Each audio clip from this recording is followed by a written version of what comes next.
शक के चलते बॉयफ्रेंड ने गर्लफ्रेंड को उतार दिया मौत के घाट और फिर उसके शव के साथ गलत काम भी किया। वहां से भाग जाता है दूसरी जगह और YouTube पर तरीके सर्च करता है कि कैसे आत्माओं से बात की जा सकती है।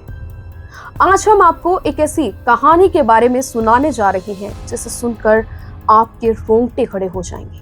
एक ऐसी कहानी जिसने भारत देश के करोड़ों लोगों को झकझोर कर रख दिया। और जब उस आरोपी से बात की गई कि ऐसा क्यों किया, इतने बुरे तरीके से तुम्हें अपनी गर्लफ्रेंड को मौत के घाट उतार दिया, आखिर ऐसी क्या बात हो गई थी, तो उसके चेहरे पर ना कोई शिकन दिखी, ना कोई पछतावा दिखा और कहते हुए नजर आया कि क्या करोगे जानकर, जो होना था वो तो हो गया। आप पहले ये वीडियो देखिए, जब उससे सवाल पूछा गया तो किस तरह से रिएक्ट करता हुआ नजर आ रहा है। क्या हुआ था? क्यों मारा? तो लवर थी ना, फिर क्यों मारा? कुछ नहीं हुआ, छोड़ो, जो हो गया हो गया यार। अरे कैसी बातें कर रहे हो? आपने मारा एक लड़की को, आपकी प्रेमिका थी वो, उसको छोड़ दो ना, क्या करोगे जान के। अच्छा, वहाँ आपने तंत्र मंत्र किया था मुंबई में, पूछ बुलाया? कुछ नहीं है मैंने। दर्दनाक तरीके से मारा है तुमने उसको। हुआ अच्छी है, वो चली गई, कैसी बातें कर रहे हो कि कुछ नहीं हुआ? उसके माँ बाप ने उसको पाल पोस के बड़ा किया, आपने उसको जान से मार दिया और बोल रहे हो कि कुछ नहीं हुआ। तो पछतावा नहीं है? इस चीज का पछतावा नहीं है? किसी की बच्ची को मारना पछतावा नहीं है इस चीज का? इसकी बच्ची को मारा है इतनी हैवानियत के साथ। बेटा बेटा बेटा बेटा क्यों मारा? कारण तो बता दो, मारा क्यों है? अच्छे को सबको कारण बताऊंगा अच्छे से। क्या बताएगा?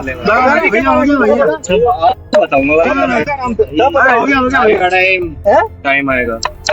नमस्कार, आप देख रहे हैं रियलिटी चेक। मैं आपके साथ दिवांशी। आज आपको हम एक ऐसी कहानी सुनाने जा रहे हैं जिसे सुनकर आप भी सोचने पर मजबूर हो जाएंगे कि क्या किसी पर हमें भरोसा करना चाहिए या इस दुनिया में कोई भरोसे लायक है ही नहीं। एक ऐसी कहानी जिसे कोई भी व्यक्ति सुनता है तो उसके रोंगटे खड़े हो जाते हैं और बहुत से सवाल भी जरूर खड़े हो रहे हैं। ये जो सन की आशिक आप देख रहे हैं, जिसका नाम है पीयूष धामनोदी, ये MBA की एक लड़की के साथ, जो इसकी ही क्लासमेट थी, उसके साथ रिलेशनशिप में था। दोनों क्वालिटी टाइम स्पेंड करते हैं, दोनों के बीच में संबंध बनते हैं, फिर विवाद हो जाता है। विवाद बताया जा रहा है, विवाह को लेकर ये विवाद हो जाता है और विवाद इतना ज़्यादा बढ़ जाता है कि इस आरोपी ने उस लड़की को मौत के घाट उतार दिया। बताया जा रहा है कि उसके हाथ पैर बांध देता है, उसके मुंह में प्लास्टिक की कोई चीज डाल देता है, पॉलीथिन उसके मुंह में डाल देता है, ताकि उसकी जो चीखने की आवाजें हैं वो कमरों की चार दीवारी से बाहर ना जा सके। और फिर किसी रस्सी को लेता है और उसके गले पर उसे जोरदार तरीके से बांध देता है, जिससे उसकी दम घुटने से मौत हो जाती है। लड़की की मौत हो गई, लेकिन फिर भी ये जो आरोपी है वो वही नहीं रुकता, उसके बगल में बैठता है, शराब का सेवन करता है और बताया जा रहा है फिर से जो शव उसके बगल में पड़ा हुआ था उसके साथ गलत काम करता है। गलत काम करने के बाद YouTube पर तरीके सर्च करता है कि कैसे आत्माओं से बात की जा सकती है, कैसे उनके मन के विचार लिए जा सकते हैं, इस तरह की चीजें ये सर्च करता है। और उस शव को वहीं पर छोड़कर खुद रवाना हो जाता है मुंबई। खुद मुंबई जाकर बैठ गया। इधर परिवार वाले परेशान कि हमारी लड़की ना जाने कहाँ है, कैसी हालत में है, यहाँ से गई थी किसी काम के लिए, घर नहीं लौटी। परिवार वाले काफी ज्यादा परेशान हो जाते हैं। पुलिस में शिकायत दर्ज कराई जाती है। पुलिस अपने स्तर पर लड़की को ढूंढने में लगी हुई थी। हर तरफ सूचना दी जाती है कि कहीं भी अगर किसी को इस शक्ल की लड़की दिखाई दे, ये लड़की का नाम है। हालांकि हम आपको लड़की का नाम नहीं बता सकते क्योंकि मामला गलत काम का है। और लेकिन अपने स्तर पर जब परिवार जांच कर रहा होता है तो वहीं पुलिस के पास कुछ दिनों बाद एक इन्फॉर्मेशन पहुंचती है कि यहाँ एक कमरे से काफी ज्यादा गंदी बदबू आ रही है। पुलिस की टीमें मौके पर पहुंचती है, दरवाजा खोला जाता है, देखा जाता है कि अंदर क्या है, किस वजह से इतनी गंदी बदबू आ रही है। जब दरवाजा तोड़ा गया, अंदर जाकर देखा गया तो नग्न अवस्था में एक लड़की का शव पड़ा हुआ था। इलाके में काफी ज्यादा दहशत फैल जाती है और फिर उसका लड़की का हुलिया मिलाया जाता है, जो उस लड़की के माता पिता ने शिकायत दर्ज कराई हुई थी। परिजनों को बुलाया जाता है, शिनाख्त की जाती है।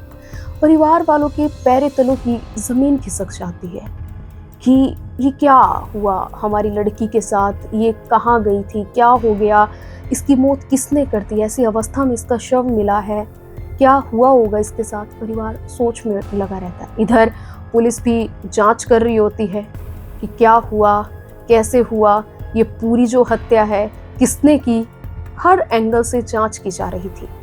और फिर कहानी खुलती है लड़की के फोन से। फोन देखा जाता है, वहीं पर लड़की का जो पिता है वो बताते हैं कि मेरे फ़ोन पर जब से ये लड़की गायब थी उसके बाद भी मेरे पास मैसेज आते रहते थे। आईपी एड्रेस चेक किया गया, लोकेशन मैच की गई और जो लोकेशन थी वो मुंबई की निकलती है। अब इंदौर की पुलिस पूरी जांच में जुटी हुई थी, मुंबई तक पहुंचती है और फिर वहां से पकड़ा जाता है ये सन की आशिक, ये आरोपी जिसका नाम पीयूष धामनोदिया है। इससे पूरी जानकारी ली जाती है, इससे गहनता से पूछताछ की जाती है कि क्या हुआ, तुम्हारे पास मिलने के लिए आई थी, तुम्हारा वो कमरा था, आखिर दोनों के बीच में क्या हो गया कि तुमने उसके मौत के घाट उतार दिया। पुलिस इसे लेकर जाती है, जो जगह है उसकी निशानदेही के लिए इसे लेकर जाती है। ये लड़का जगह पर भी जाता है, अपने घर में भी जाता है, लेकिन इसके चेहरे पर एक जो हाव भाव होते हैं वो बिल्कुल भी दिखाई नहीं देते, मानो इसको कोई पछतावा ही नहीं हो कि इसने क्या कर दिया, किसी की जिंदगी ले ली, किसी की जो जिंदगी है वो खत्म कर दी।